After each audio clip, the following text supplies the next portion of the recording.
Hi everybody, this is Brian O'Haron. I'm here tonight with not very good news, as usual. For fiscal conservatives, none of this news is good. We're going to be talking tonight quite a bit about the state of the town's financial affairs. Changes every week. Part of the reason for the change is because a lot of information is coming out into the open after a lot of years. Now, we've had some very, very interesting people in this town point this out over the last year or two, that we were heading in this direction. Number one, I did write a mock obituary back in July and told them that the 20% or so mill rate increase we were going to get was going to really be a problem for the town. At that time, we didn't expect that it would be compounded by the devaluation of the properties in our town by an average of 18–20% or so. But one way or another, we are going to get a hefty mill rate increase. Everybody will be paying more for less, and I've got a slide I'm going to show you later about that. Marcia Sterling, MIT Wellesley graduate, and a Chicago Business School graduate in finance, Wall Street veteran, been retired for quite a few years at a very young age. John Gauger, who's got a long history in this town, was born here and raised here, went to various schools and colleges and got his master's from UConn, was in the computer industry for many years and retired at a fairly young age and has been very active in our town. He's been chairman of the Democratic political party. He's been, I guess they call it the town Democratic Town Committee, president of that, chairman of that. He was a selectman. He was mayor of the town during difficult times, similar to what we're going through now, from what I gather. And he was a president of the Winchester Taxpayers Association that his father founded many years ago. He also had a program on Channel 13 that I saw many years ago when I first came back and retired. And then you've got James Roberts, very bright person, very mathematically inclined, a lot of business orientation, Oxford University graduate with many honors. He's worked in England helping to turn a lot of their companies around that were owned by the government, and they were trying to, Maggie Thatcher and all, were trying to pass them off onto normal business people, which was hard to operate in then because the taxes were high. It was very close to extreme socialism at the time, and it was very difficult to get anybody to take the jobs. That's one of the reasons I went over there to help. I was given that opportunity at ICL, International Computers Limited. Stayed there 7 years. James is very smart. He retired young at the age of 32 after working on Wall Street, working first in England and then on Wall Street. Very highly respected. He's on the Board of Education. He's also a Democrat. So fiscal conservatism knows no bounds.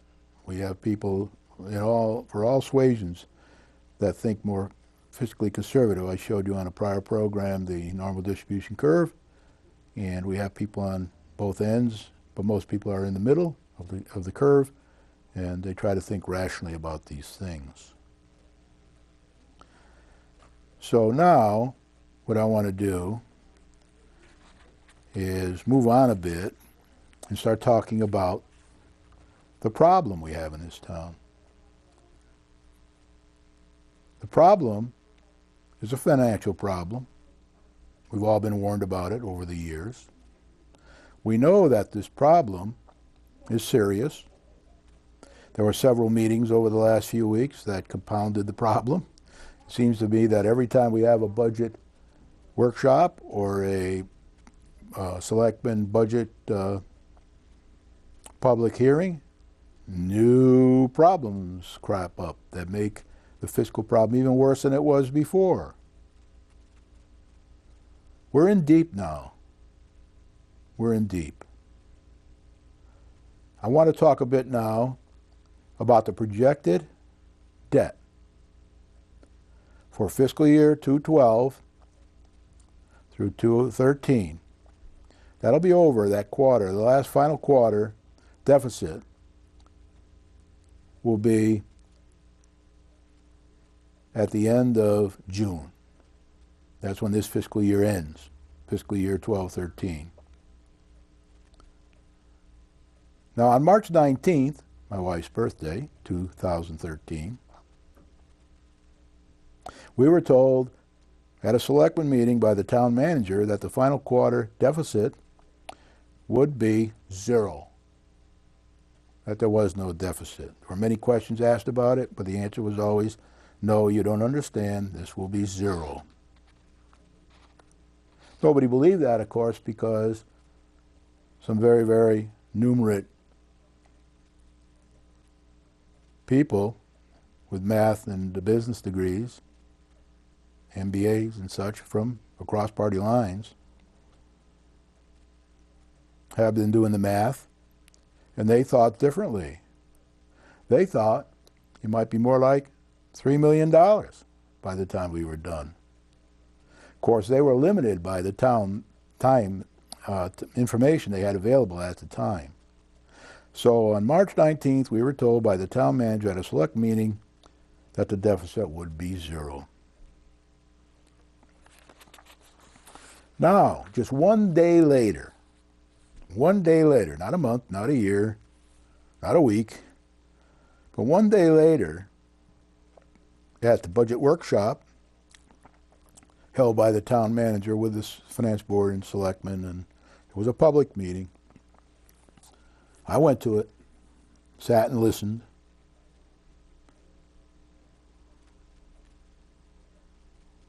We were told, no, it won't be zero.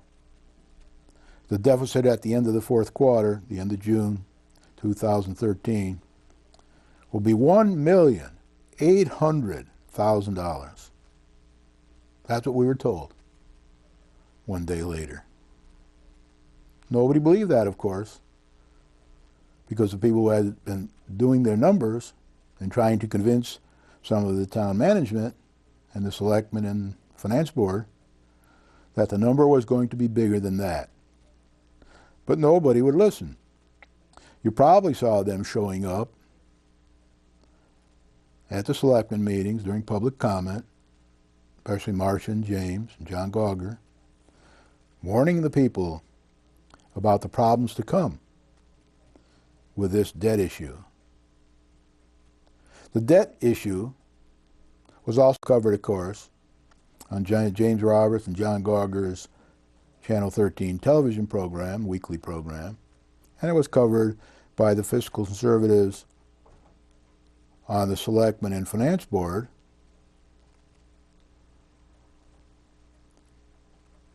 Glenn Albanesius and Ken Fracasso. They kept asking questions. What will the debt be? Where is the cash flow information? When will we know this information? And the answer was always, well, we'll get it to you. We'll get it to you. We'll get it to you. Well, we never really seemed to get it. Information didn't show up. Now, I do understand that the town hall is in a turmoil now, has been for months, 6 months or so. It's in a turmoil. And new information is being uprooted every day. Now, my own view is that the town manager, behind closed doors if necessary, with the town attorney and whoever else, auditors, whoever he needs, should keep all 7 finance board members up to date with all information at the same time. There is a distrust in this area. There is a distrust in this area. When articles are written for newspapers, when information is disseminated to newspapers without all the selectmen and finance board members hearing it first, is not a good way to build teamwork. I've mentioned that on this program before. So my main criticism of the town manager would be that he needs to keep everybody up to date every day if necessary with modern methods of communication, so they all know exactly the same thing. And one party or one faction or one person or one rumor or whatever isn't different than what he's telling those people on a daily basis, weekly basis, monthly basis, etc. Now, a little more of that has happened recently, but not enough. We'll talk, I hope, a bit more about that on this program tonight. Now, 3 days later,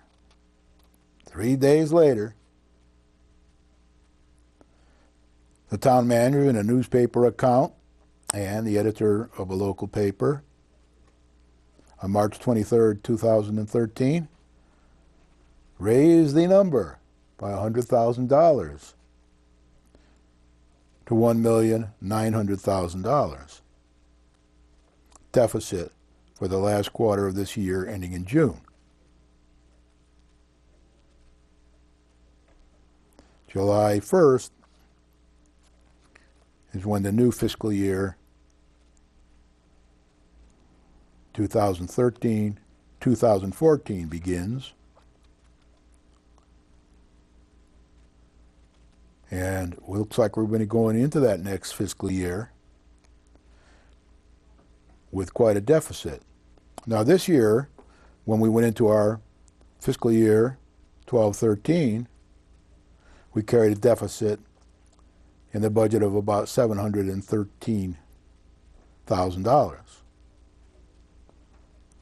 And when the budget was first put together. So here we go again, a few days later, boosting it up another $100,000, which was a surprise to all when they read the paper. That should not be.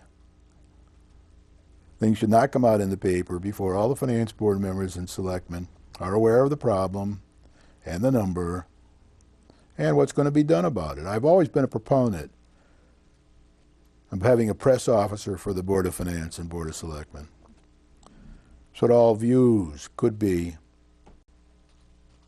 expressed in a uniform, positive manner for the town. But if you get to the point where one party's running to the press all the time, infiltrating the press, nobbling the press to get their viewpoint across, especially if they're in the majority on the Board of Selectmen and the Finance Board, after the meeting, before the meeting, talking to the camera during the meeting, anything they can do. Matter of fact, that's one of the reasons they don't like public comment to be at the end of the meeting in our town, because then they won't get the last word. They won't be able to ramble on with their opinions without the audience getting a chance to question that and reply. And the answer the mayor gave one day was, well, you can come back next meeting 2 weeks later if you want to ask a question about what we said after public comment closed. Well, by then, most people have forgotten about the whole thing and are pretty fed up with it, and then are dealing with the problems of that week, that day, that last couple of weeks, and the future. So that doesn't work too well. Now, I'm on for ensuring that public comment is always done in a balanced, positive, polite manner. And nobody would argue with that. But the attempt to stifle public comment and to have the last word, even though it is your meeting, is not a good way to build teamwork, build public relationships, and get everybody pulling the oar in your direction. So anyway, 3 days later, the town manager and the editorial in the newspaper account, if I remember correctly, March 23rd, 2013, we're going to put another $100,000 on our end-of-year debt that we'll have to carry forward into the next 5 to 10 years, one way or another. I'll do a program next week, Getting Things Done, which will, I think it's going to be a Planning for Success program next Tuesday from 6 to 7, which will be my new time slot. I'm going to talk a bit more about that, the dangers we face going forward. Now, 12 days later, can you believe this? 12 days later, at the public hearing on April 4th, 2013, that's where we went to the 2.5-hour public hearing at the Pearson Middle School. It was recorded, and it was shown now a couple days ago on Channel 15, Charter Channel 15 at 7 o'clock. I'm sure it'll be repeated. It will also be up on their website, www.ctv13.net. You'll be able to watch it there if you have the capability. And you can watch it on your computer. You don't necessarily have to have Charter television. You could get on the internet, go to that website, click on the program, and watch it right on your computer. Keep your eye on the Charter Channel 15 listings over the next week or so, and you may see it played there again once or twice. 2.5 hours long. Very informative program. Not all positive by any means, because we're not dealing with a very, very happy subject here. So going into the next fiscal year, as of today, and we still got a couple months to go, we could get more bad news in the next couple months. There might be some good news too. But we're going to be 3,200,000 in the hole after just having lost 18% or so of our property values.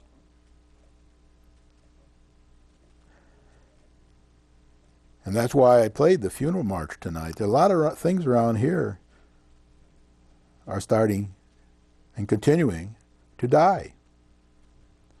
I played that march as a warning to everybody, as I did with my mock obituary in July. Told them to speed up things, get going with the budget. Wasn't going to be a pretty sight when that mill rate was going to go up 20% or so.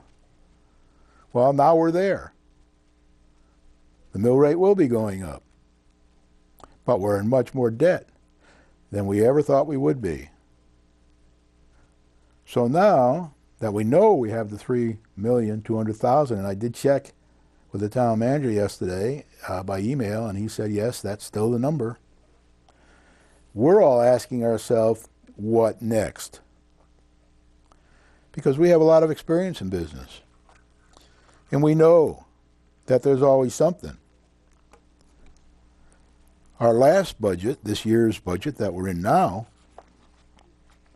we had a lot of bad information in that budget. We said so last year. We asked you, the fiscal conservatives did, to turn that zero budget down, zero increase budget down, because we didn't think it was really a zero increase budget. And we thought that there was some padding in that budget, which turned out to be true, to the best of my knowledge, from what I hear in the meetings. We overemphasized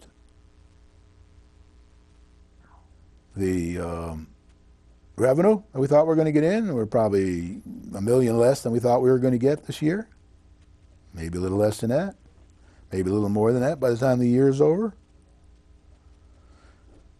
I asked a few questions of people in town. And they kind of thought that that revenue was overestimated just to get to a zero budget, so that we wouldn't have to take a cut in the budget. Also, the expenses were underestimated. So we're a bit over on expenses. The most well-known side is the police overtime, of course. We're about $150,000 over on overtime in the overtime budget. Now, I'm not casting any stones there, but we all know that we should be budgeting properly for these kind of things. And when we budget properly, we probably have to going to give the police the overtime money and other people necessities they need, and look for areas where we have plenty of inefficiencies. My greatest example is the school system. I can't say it enough. Every time I go around the country, I ask people how many superintendents they have for the number of people in their town, number of residents, number of children. They say one. There are one or two that are similar to our Gilbert situation that might have two, but not many. How many computer systems do we need in this town? The answer is one. I can tell you, I'm a computer man. How many purchasing areas? How many receiving areas? How many maintenance areas? There's a lot that can be improved here. Past town managers knew it but couldn't get it done, because there is a reluctance, a great reluctance, to reduce the education budget, even if it's very, very inefficiently run, as it is today. Now, my next program, scheduled for Saturday at 5:30, I'm going to be talking about the ECS rules and the minimum budget requirement rules. So it'll be a program dedicated to information about the school. I'm not saying it's all going to be exactly perfect, but I'm just trying to get across on the next program, getting things done on Saturday, enough for you to be able to understand at least the structure of it and how complex it can be, and maybe even do some research of your own, and then join in the effort to try to make the whole town with the school systems run more efficiently. And to do that, you don't need to build a new school. You need to use an evolutionary manner. First, integrate things, and over time, once we're on our feet again and not as heavily in debt, with the inability to get any funding at a reasonable interest rate, if at all, then we can think about a new school. But we keep trying to, with the Board of Education, put the cart before the horse. And we don't want to put the cart before the horse. We want to get the efficiencies first, and then get the new school, if indeed we ever do. We may get to the point where we don't want any school at all, but to go do vouchers and things to get the kids into other schools in the area, or merge with another school.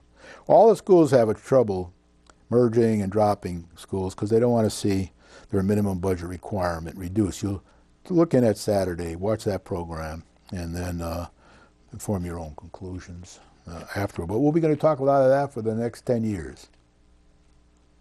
Because over time, the number of students is going down. Now, I'm not saying that's the only way we can be more efficient. In plenty of areas around this whole system, we can be more efficient. But we should be concentrating on that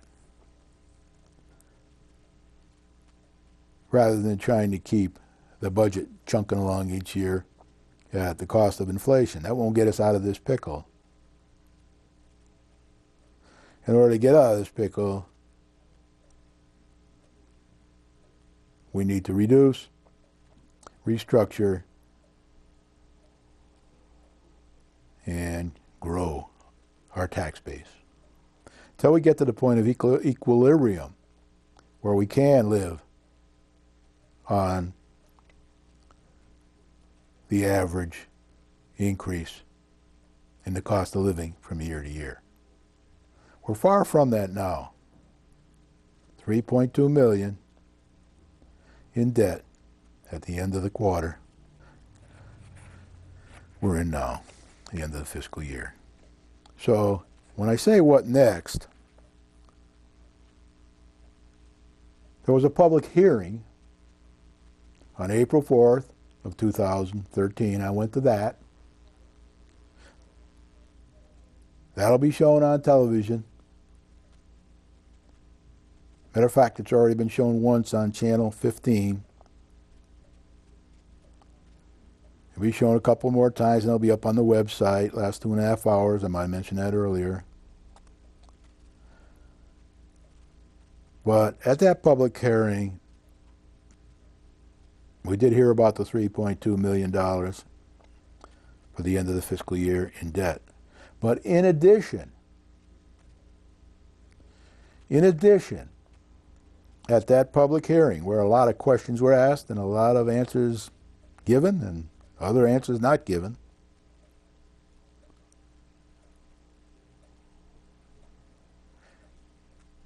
we were told that about $4,600,000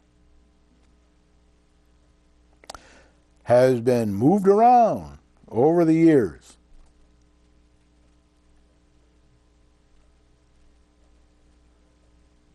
In the towns, that should be towns there, I left the T off, sorry about that. In the town's numerous accounts.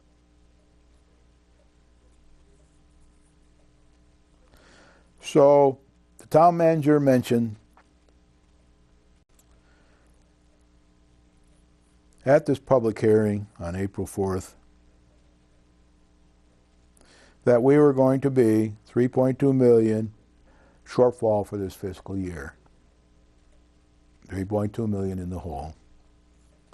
He then mentioned that 4.6 million had been moved around in the town's numerous accounts. We have, I don't know, 40, 42 accounts at the time for the town, probably done for good reason. We don't know all the details right now. That's one of our problems. We don't know all the details right now. So this 4.6 million had been moved around in the town's numerous accounts. And that's something that they don't talk much about because they're still working on it and don't have all the information. Now, they may be talking about this behind closed doors with the finance board and the selectmen. The finance board / selectmen may know more about this than we, the public, know now. And the answer is it will all come out over time. Sooner or later, we will all know. On the other hand, they're asking us to vote on a very, very difficult budget without having any of these answers. Doesn't make any sense to me. If you saw my previous programs where I did the triangles and show you how to do a proper budget versus an improper budget, what we tend to still be doing even now with this budget, you'll understand what I mean. So 4.6 million has been moved around over the years in the town's numerous accounts, say 40 to 42, could be less, could be more. There are rumors that they're consolidating some of these accounts. Whether that's good or bad remains to be seen. We'll have to see exactly what they're doing. These are just rumors we hear. There's a lot of rumors going around because some people are told things that other people aren't. And it's a bit like an orchestra. An orchestra goes through a lot of practice. Everybody has to play their own instrument in a symphonic manner. If the whole orchestra isn't playing the right way, you'll have a cacophony of sound like a boule in France orchestra, Pierre Boulez. So the orchestra leader, who at the time is the town manager, has to orchestrate all this in such a way that all the instruments and all the people and everybody involved is playing together. Now, sometimes I think he's doing that. Other times I have my questions about it. First thing I would do if I were him is I'd stop my newspaper column, get rid of that right away, because they're offensive at times to some of the members on the Board of Selectmen and the Board of Finance and other commissions in town. They tend to favor certain people in town over other people in town. And being too close to the newspapers doesn't help either, because it spoils the song that the orchestra is trying to play. Now, in an orchestra, if a person's always off key and not on the right beat usually and can't sort of fit in with the everybody else, then the orchestra leader has to change that, either improve the person or remove the person. But the orchestra leader in the end is responsible for the concert, and whether it's good or bad, whether the audience approves or doesn't approve, whether the taxpayers approve or don't approve. And right now, the taxpayers have serious concerns about all these problems, the 3.2 million problem, the 4.6 million problem, because they're being asked to pay more taxes. Water and sewer, water 20%, sewer 30%. Property taxes, on average of 18, 19, 20% or whatever it turns out to be, to make up for the management mistakes that have been made over the last 10 years by some of the very selectmen and Board of Finance members that are still there serving the town after all these years. Now, they don't want to face up to that problem. They don't want to face up to that ownership, because they'd rather blame the Water and Sewer Commission or the past financial director or the other political party or whatever.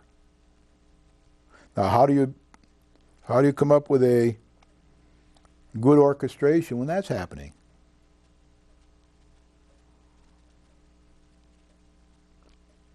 The past doesn't kind of matter here now. The future is what's at stake. The future is at stake, the future of our town. Jobs of our residents. Businesses that'll have to pay the higher taxes, water and sewer and other property taxes. There's also a great concern by some people as to why the water and sewer people have to pick up the tab for the town not budgeting properly for its bond, interest, and principal over the years.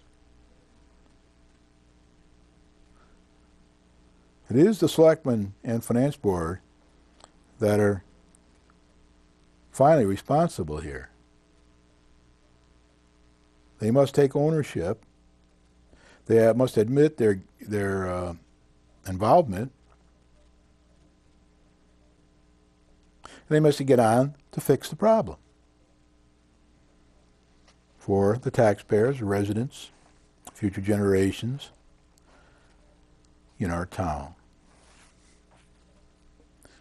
Now, we've got a bit of a house of cards here with this budget coming up. Fiscal year 13-14. There'll be a public hearing on that budget on May 6th. So can you think it's a Monday at 6 p.m.? Check your calendars on that. Now, it's been my experience in our town that people don't bother to go to these public hearings because they're usually packed with people from one side or the other. And whoever gets the most people there, and this is democracy, they get the final word at these public hearings. Now, they budget annual town budget meetings. They'll also pick a day for the referendum. People will get up and speak. Nobody will listen. People will promote their own agendas. Not many people will listen. Most people go there with a mind already made up. And on this one, the people who want this budget to pass for their own political reasons, not necessarily good financial reasons, because it's not a good budget, it's a bad budget, because it doesn't address our future and preparing for our future. Matter of fact, it doesn't even help much for the present because of these big burdens we're carrying. You've heard over the months on how bad our infrastructure is and how badly our police need things and how our fire department also needs things, and goes on and on and on. Town itself needs things. Everybody needs things. But in this environment, with this mess we have, nobody trusts anybody. Nobody wants to give any money to the town because they're afraid they've been misspending it, misallocating, misbudgeting it, misreviewing it, mismanaging it for the last 10 years or more. I suspect it goes all the way back one way or another to the 60s when we changed the form of government from a mayoral form of government with a decent finance board and all to the present form of government we have, town manager run government we have today. So nobody's happy. I think the biggest question I get asked when I walk, and when I do that every day, I talk to a lot of people and they talk to me, is, Brian, why don't we just pass the budget? Well, passing a budget, if it's no good, if it's a bad budget, if it doesn't help you plan for the future,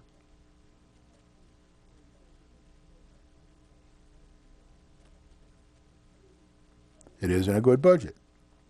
You shouldn't pass it.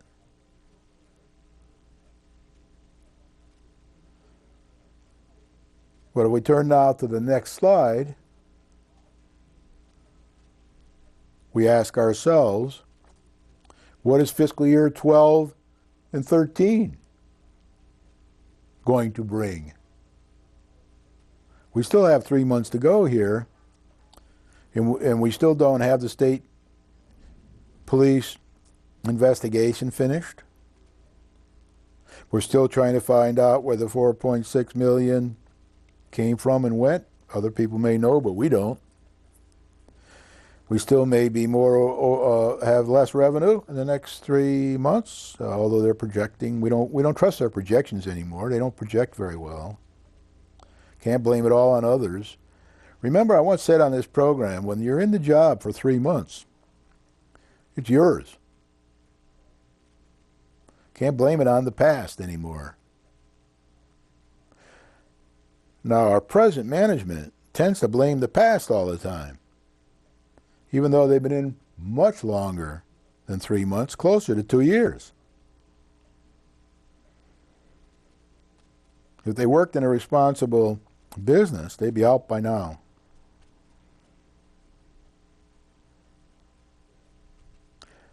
Businesses don't like to carry people until failure. They like to find out, no surprises, find out as soon as they can on the triangle that I showed you a few weeks ago and deal with the problems. That's what we should be doing now. Getting all the cards on the table and dealing with the problems, not blaming the past. When people blame the past, it's a condemnation of themselves. Now, the other thing that we keep hearing from people is, especially the mayor and some of the liberal selectmen, well, we all know the problem. Where are all your solutions to the problem? Give us your solutions. Well, first of all, they don't know the problem. Most of them never ran a business. They don't understand the problem. They don't understand the depth of the problem. They're overwhelmed now by the 3.2 million and the 4.7 million. And they're striking out. They're trying to scare the people in town into voting for this bad budget. Because this is an election year. And if they win, good. They'll have to face all the problems in the future. But if they lose or don't run, somebody else will be stuck with it. So their attitude now is, well, let's get this bad budget passed. That's Brian's opinion. And then we'll see what the elections bring. And let's hope we get elected again. And then we'll see if we can sneak by after that. Maybe some miracle will happen. Maybe our rich uncle will leave us 3.2 million and 4.7 million.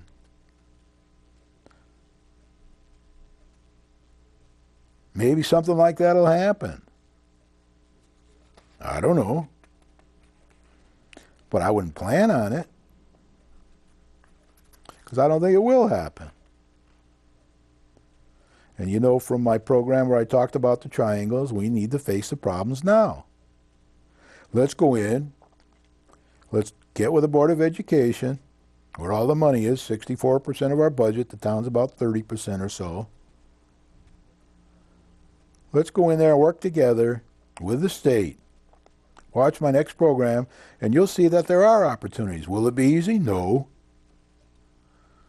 Just like it wouldn't be easy for you to go out and double your salary overnight, or get a big bonus overnight for no performance. You wouldn't be able to do that. Try going to the bank with a lousy credit rating and see how much you can borrow against your house, or for a new house, or for a business. They're tough. They're even tougher now since the greatest recession since the Great Depression. Now, I'm worried about Beyond. I'm so worried about Beyond that I personally will vote no on the next budget, unless some information comes up in the next 3 months that changes my mind, which I don't think it will.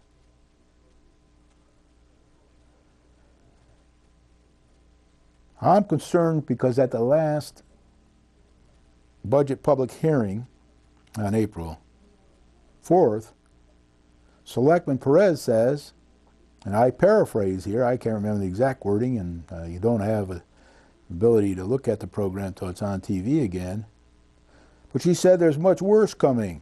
We all know there's, when certain information comes out into the public, it will not be good information. So they know something. These selectmen and finance board members know something, or at least some of them, that we don't know. Or Selectman Perez wouldn't have made that statement. Now, I personally think she shouldn't have made that statement.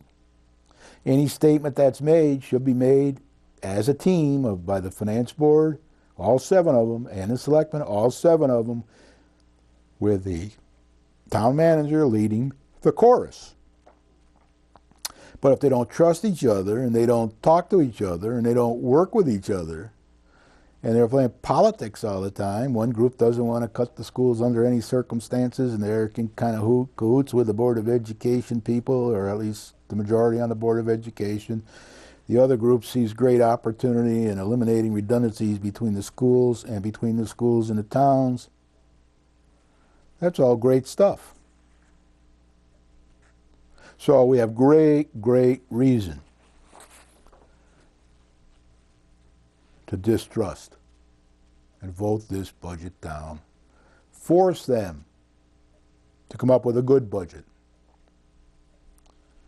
that helps us bootstrap ourselves out of this horrible financial situation we find ourselves in now.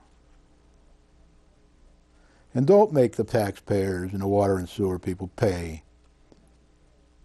for the finance board and the and the Board of Selectmen's mistakes over the last 10 years. The auditors have been warning them about these problems, but they, for one reason or another, didn't read the reports, didn't understand reports, didn't want to do anything, couldn't find a reason to do anything. And were led along, like lemmings, over the cliff. Now we'll talk a bit about proposed mill rate increases. And just to get even with the devaluation in the property, we're going to need 4.77 mills. We're going to need 4.77 mills just to get even. Now, to make up for the past and current budgeting errors of management, we don't seem to be getting our slides turned over here, but to make up for the past and current budgeting errors of management, we will need an additional mill. We'll need an additional mill. So that means we will need 5.77 mills.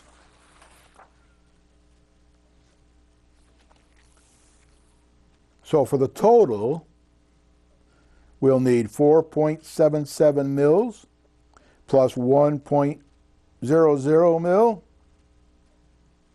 that they want to put in to the fund balance to help pay for the debt and whatever else.